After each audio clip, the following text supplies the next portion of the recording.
సంగారెడ్డి జిల్లా పటాన్చెరు మండలం పాసమైలారం పారిశ్రామిక వాడలోని విరూపాక్ష కెమికల్ ఫ్యాక్టరీలో బాయిలర్లో బొగ్గులు వేసే క్రమంలో ప్రమాదవశాత్తు మంటలు చెలరేగి అగ్ని ప్రమాదం చోటు చేసుకుంది.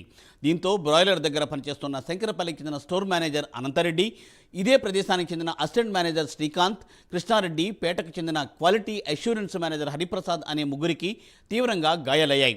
గణేష్, దీపక్ అనే మరో ఇద్దరికి స్వల్పంగా గాయాలయ్యాయి. గాయాలకు గురైన వారిని పటాన్చెరులోని ప్రైవేటు ఆసుపత్రికి తరలించారు.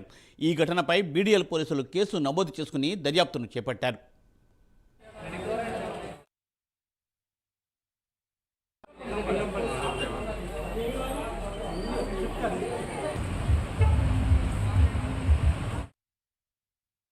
Venkata Nagendra, station fire officer Patancheru. So మాకు 128 కాల్ వచ్చింది, ఇక్కడ ఫైర్ అవుతుందని. ఆల్మోస్ట్ ఫైర్ మేము వెహికల్ ఇక్కడ రీచ్ అయ్యే లోపల ఇక్కడ ఉన్న ఎక్విప్మెంట్ తోటి ఇక్కడ ఉన్న స్టాఫ్, వర్కర్స్ అందరూ, మేనేజర్స్ కానీ ఎవరైతే కానీ వాళ్ళంతా ఫైర్ ఫైటింగ్ చేసి ఫైర్ అనేది కంట్రోల్ చేయడం జరిగింది. మేము వచ్చేసరికి ఇక్కడ ఎటువంటి ఫైర్ లేదు. అండ్ మన నియర్ బై ఉన్న పాసమైలారం వెహికల్స్ కూడా అటెండ్ అయ్యాయి. వాళ్ళు కూడా ఎటువంటి ఫైర్ ఫైటింగ్ ఏం చేయలేదు. ఏంటంటే చిన్న బ్లాస్ట్ జరిగింది, అది జిప్సంలో. దాన్ని ఎంక్వైరీ చేస్తున్నాం ఎలా అయింది అనేది. ఆ బ్లాస్ట్ జరిగినప్పుడు చిన్నగా మనకు బ్యాక్ సైడ్ ఎవరైతే వర్కర్స్ అక్కడ పనిచేస్తున్నారో వాళ్ళ వీప్ మీద పడడం జరిగింది. అది హీట్తో ఉంటుంది కాబట్టి చిన్న ఇంజురీస్ అయినాయి, మైనర్ ఇంజురీస్. ఎంతమంది they are shifted to hospital.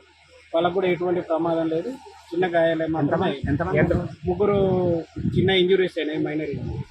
ముగ్గురు ఏం company Virupaksha organics private limited. ఇలా యూనిట్ 2 ఇది. సో ఇది జరిగింది.